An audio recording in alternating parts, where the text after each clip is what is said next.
selamat datang di podcastnya Pas Jam Istirahat. Enaknya kita ngobrol. Nah, Pas Jam Istirahat kali ini gua akan ngobrol mengenai market otomotif di Indonesia di era pandemi COVID-19 ini. Pak Andi, Topik lu berat amat lu. Pak, tadi saya lagi minum jus sebentar, baca berita Pak. Headline-nya Pak, pukulan berat industri otomotif akibat pandemi COVID-19 ini Pak. Gue boleh kasih saran nggak bro? Apa Pak? Lain kali jangan minum jus. Berat amat lu, air putih aja mungkin nggak bahas market mobil. Iya.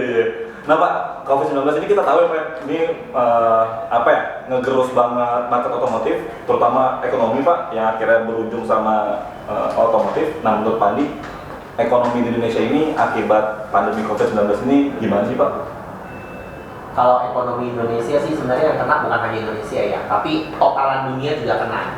Artinya Indonesia ini tidak sendiri.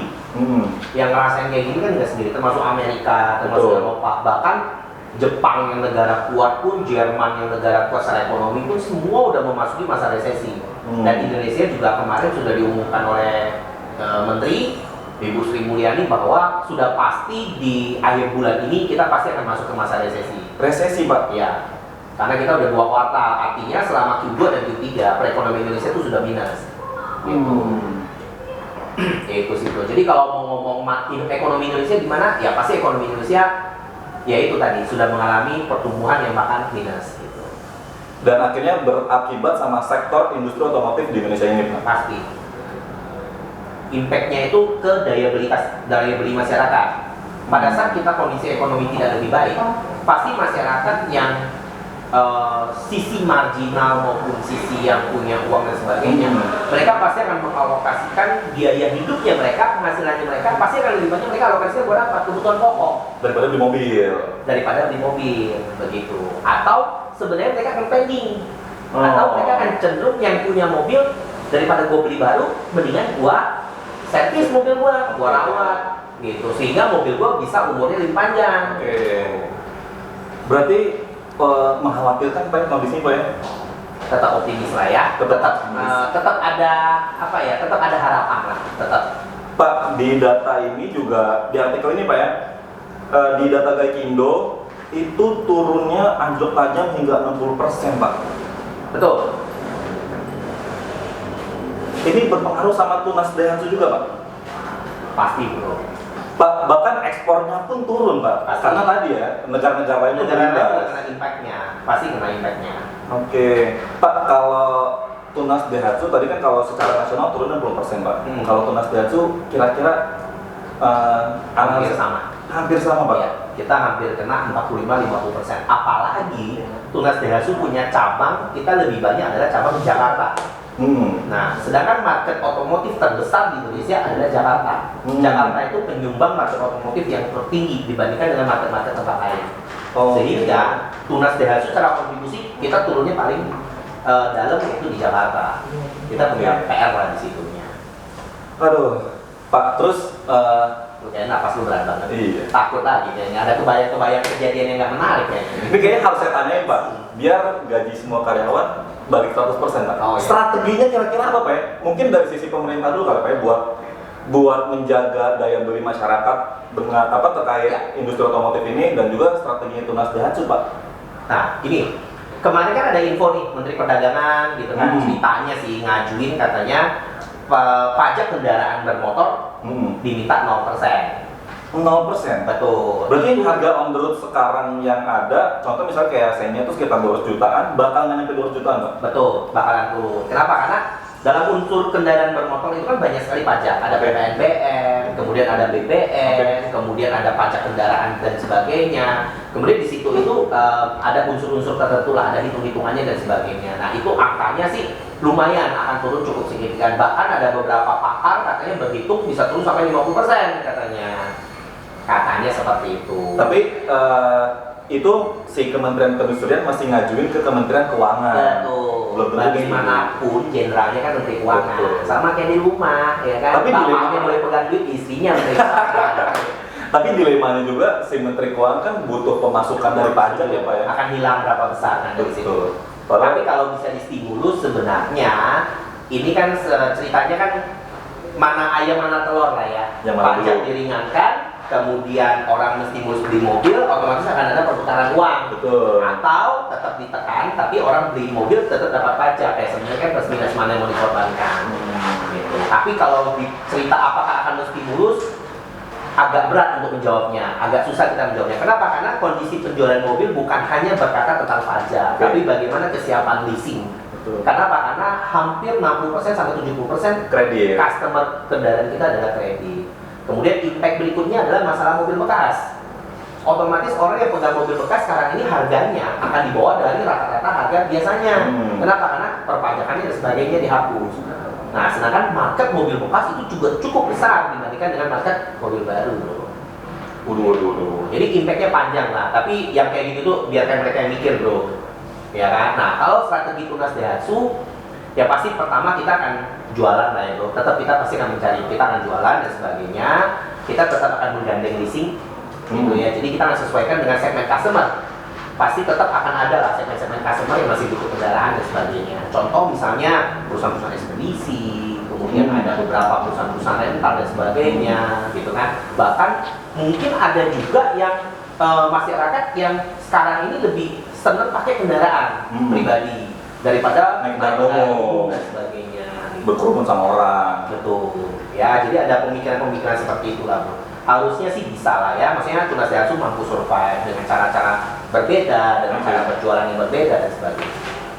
Pak, tapi kalau dari masa COVID-19 ini masuk di Indonesia, Pak, Tunas Daihatsu itu dari Januari atau Februari? April ya. Dari April sampai sekarang di September naik terus apa malah turun, Pak? Kalau dari Januari, Februari, Maret ke April itu pasti turun drastis sekali. Betul. Habis itu dari April, Mei, Juni, Juli, Agustus itu cenderung stagnan. Karena marketnya ya segitu-segitu aja gitu sih. Artinya memang ya sudah ke pola lah ya, customer yang beli mobil dan sebagainya sudah ke pola. Oke.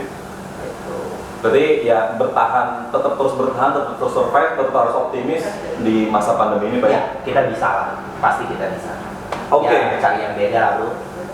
Ya Pak, waduh thank you banget Pak. Lagi sibuk-sibuknya Pak Andi masih mau ngobrol sama saya Pak. Jadi kasih makan bro. Edamame Pak. Iya, edamame doang. Tapi ini jus asli Pak. Jusnya asli. Makanya lain kali jangan minum jus. Nggak masuk sinar matahari Pak. Yo, orang dalam ruangan yang nggak ada sinar matahari nih Pak. Cara ngukur apa tuh bro? Iklan di TV. Tuh nggak ada sinar matahari masuk. Cuma dikasih kulitnya dong. Pak, tapi tadi ya industri otomotif terpukul Pak karena ada pandemi COVID-19. Terus kayak di 2020 nih mobil listrik udah pada mulai masuk Pak. Kita kan Tunas Daihatsu menjual brand Daihatsu yang ya 100% masih semua pakai mesin Pak. Iya mobil listrik juga ada mesinnya kan? Iya maksudnya masih pakai bensin, masih pakai bensin bahan bakar gitu Pak. Kan kalau mobil listrik pakai Tesla udah pada masuk. Terus brand Jepang yang sudah mengeluarkan X ya. Nah itu udah masuk Pak. Pandangan Pandi gimana Pak tentang mobil listrik yang sudah masuk di Indonesia Pak? Nah kalau cerita mobil listrik sih menariknya gini loh.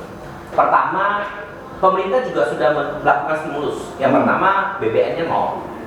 Kan mobil listrik? Iya. Kan mereka tidak kena pajak loh. Bukan pajak ini ya, pajak kendaraannya. Jadi tapi dia kena pajak barang mewah kan? Karena mahal. Iya, dia pajak barang mewah kenapa? Karena impor. Oke. Ya kan? Tapi dia kan tidak akan kena pajak kendaraan yang BBM biasa. Yang kedua, dia bebas ganjil genap. Karena nggak ada platnya. Ada plat, tapi dia jalannya di kanan 5 loh, jadi lebih susah lagi kan. 5, 2, 3, 7 gitu ya. Jadi benar-benar kendaraan listrik itu dia bebas ganjil genap dimanapun. Gitu. Cuma ada problem terbesar yaitu masalah infrastruktur. Iya. Gitu. Belum ada. Kesiapan, betul. Kesiapannya kita ngecasnya gimana? Kemudian berapa jam dia ngecas? Bagaimana kapasitas baterainya? Karena sebenarnya unsur paling penting dari sebuah mobil listrik itu adalah di komponen baterai. Gitu. Tapi kedepannya akan mobil listrik semua nggak sih Pak? Harusnya akan, tapi kapannya itu Nggak tidak bisa. Kenapa? Karena gini, beberapa pemikiran tentang mobil bekas sebenarnya gini. Bagaimana dengan mobil-mobil konvensional? Betul. Bagaimana dengan pabrik-pabrik spare part yang sekarang ada dan sebagainya? Nah itu akan sangat banyak yang menjadi perdebatan lah. Tapi kalau tahapan, kemudian masuk segmen-segmen tertentu, saya mungkin pasti akan ada. Pasti nggak akan ada. Nggak mungkin nggak lah. Maksudnya gini, itu adalah kemajuan zaman yang Masa tidak bisa depan. ditentang. Betul, itu yang tidak bisa ditentang. Oke. Berarti next Tunas Daihatsu akan menjual mobil listrik produksinya Daihatsu gitu ya? Betul. Power bank juga kita jual bro. Jadi kalau mobilnya mogok kita bisa cas pakai power bank. Kan Segede keren apa juga. power bank yang pakai cas mobil? Iya. Minum lagi Pak. Lu udah kebiasaan bahan, lu minum. Industri otomotifnya lagi bener-bener diuji Pak ya. Satu karena ekonomi yang lagi merosot, si mobil listrik juga sudah mulai datang ke Indonesia Pak ya. Terus Mobil. Jadi gini, market mobil yang kena itu pasti market mobil yang konsumtif. Gitu. Jadi yang dipakai buat kebutuhan konsumtif artinya sehari-hari. Tapi kalau yang buat kebutuhan produksi, pengiriman kendaraan, pengiriman barang, itu masih berjalan. Berarti salah satu strateginya Tunas Daihatsu adalah menjual ke ekspedisi, logistik dan sebagainya. Oke, makanya sampai sekarang masih bisa survive Pak ya. Setuju. Dan juga ada akhirnya ini akan keluar ide-ide baru untuk penjualan mobil. Contoh sekarang ini ya, ide baru penjualan mobil itu udah rental bro. Jadi orang tidak membeli kendaraan, tapi gua nyewa kendaraan. Minjem nyewa. Gua nyewa kendaraan. Supaya gua bisa pakai. Sebulan gua bayar sebulan. Jadi yang beli adalah perusahaan rental. Betul. Jadi maintenance fee dan sebagainya akan tetap dijaga di tempat mereka. Dan itu salah satu mungkin menurut saya salah satu solusi yang bisa menstimulus untuk jualan dan sebagainya ya. Kalau kita mau sisi jualan. Tapi kalau dari sisi customer, ya saya sarankan, kalau saya pribadi nyarankan, ya akan lebih baik kita maintenance. Kita maintain kendaraan, kita maintain kita rawat kendaraan yang ada yang saat ini kita punya dan sebagainya.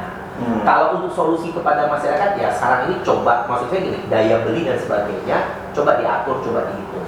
Kalau sesuatu yang bukan merupakan kebutuhan, menurut saya agak ditahan. Kenapa? Karena kita nggak ngerti kondisinya akan berapa lama kan seperti apa. Pak, tadi Pak Andi sempat mention tentang leasing Pak, karena kan 60% kredit.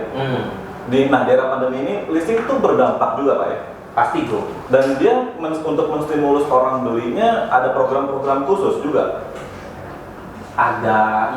Agak selektif justru malah saat ini. Malah dipersulit.